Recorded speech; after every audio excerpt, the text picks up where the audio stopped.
नमस्कार दोस्तों, स्वागत है आपका हमारे चैनल पर।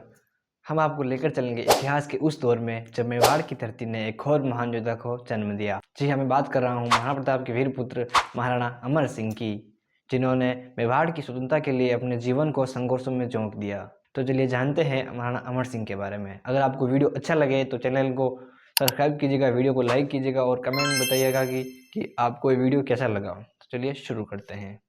राणा अमर सिंह का जन्म 16 मार्च 1559 को चित्तौड़ के पुराने राजधानी किले में महाराणा की प्रिय पत्नी महारानी अजब्द परमार के घर हुआ था।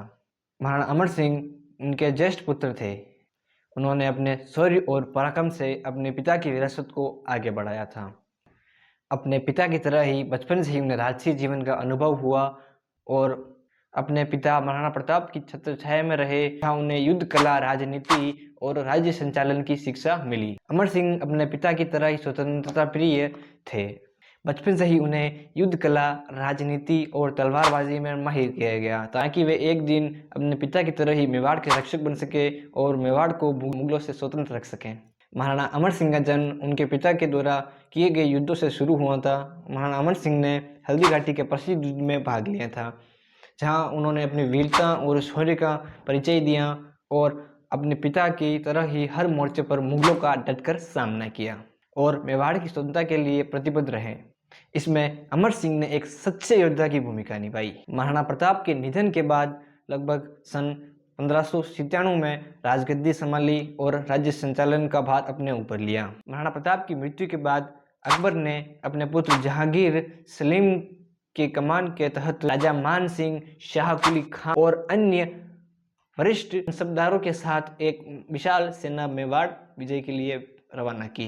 राणा अमर सिंह ने अपने पिता की नीति का पालन करते हुए मेवाड़ के पश्चिमी पहाड़ी क्षेत्रों में शरण ली। उनकी सेना ने मुगलों की सेना से संघर्ष किया और मुगलों की सेना पर आश्चर्यजनक हमले किए। बागौर में तैनात सुल्तान खान गौरी पर अप्रत्याशित हमले से आक्रमण किए और गौरी को वहीं मौत के घाट उतार दिया। 1606 में अकबर की मृत्यु हो गई और अकबर का मेवाड़ फतेह का सपना अधूरा रह गया। 1606 में अकबर की मृत्यु के तुरंत बाद ही जहांगीर ने 20,000 घुड़सवारों के साथ एक विशाल सेना भेजी। मुगल सेना की कमान सुल्तान खान के हाथ में थी और महाराणा ने बहादुरी से लड़ाई लड़ी और सुल्तान खान को मार डाला। दिलेर की लड़ाई और अन्य लड़ाई में लगातार हार के बाद भी जहांगीर ने हार नहीं मानी और तुरंत पुनः 1608 में महावत खां के नेतृत्व में एक और सेना मांडल और चित्तौड़ के रास्ते मेवाड़ फतेह के लिए रवाना की। राजपूत सेनाओं के द्वारा लगातार छापामार युद्ध पद्धति के कारण वह सेना को हारना पड़ा और पीछे हट गई।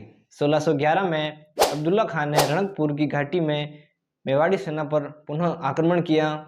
इस युद्ध में अब्दुल्ला खान परास्त हो गया तथा बादशाही अधिकार वाले गोंडवाना पर महाराणा का अधिकार फिर से पुनः हो गया। कुछ दिन बाद केलवा खां के पास पुनः दोनों पक्षों में लड़ाई हुई, जिसमें अब्दुल्ला खां की पुनः हार हुई।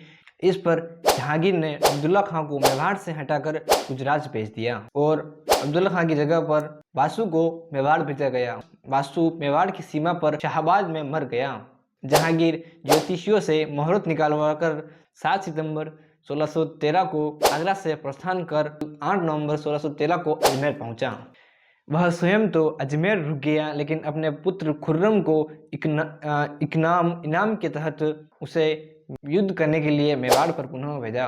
जहांगीर ने मुगल सेना की समस्त शक्ति को मेवाड़ पर झोंकने का निर्णय लिया। खुर्रम के साथ मुगल राज्य के समस्त प्रसिद्ध राजा और सेनापति मेवाड़ के लिए रवाना किए गए। इसमें जोधपुर का राजा सूरत सिंह, किशनगढ़ का राजा किशन सिंह, बूंदी का राव रत्नहाड़ा, तंवरों के राजा वासु के पुत्र सूरजमल तंवर और जगत सिंह तंवर, बुंदेलखंड का राजा वीर सिंह बुंदेला तो थे ही, साथ ही दक्षिण के मोर्चे पर लड़ रहे समस्त मुगल सेनापति और मालवा तथा गुजरात आदि के सूबेदारों को भी बुलाया गया। इस प्रकार मेवाड़ पर इतनी बड़ी सेना रवाना की गई जितने पहले कभी नहीं की गई थी। मुगल की इस सेना के मुकाबले महाराणा की सेना अत्यंत कम रह गई थी। महाराणा सांगा की मृत्यु के समय से ही मेवाड़ी सेना की संख्या लगातार कम होती जा रही थी, जिससे उनका मनोबल क्षीण होता जा रहा था। महाराणा की सेना में गोहिलों के साथ साथ अन्य राजपूत सामंत रहते थे। थे। सैन्य बल की निरंतर कमी और मेवाड़ के लोगों पर मुगलों के अत्याचारों द्वारा और आर्थिक स्थिति कमजोर होने के कारण उन्हें मुगलों के साथ संधि करने पर मजबूर होना पड़ा। महाराणा अमर सिंह ने जहांगीर के शासनकाल में मुगलों से संघर्ष जारी रखा। हालांकि लंबे संघर्ष और मेवाड़ की सुरक्षा को ध्यान में रखते हुए महाराणा अमर सिंह को जहांगीर के साथ 5 फरवरी 1615 में संधि करने पर मजबूर होना पड़ा।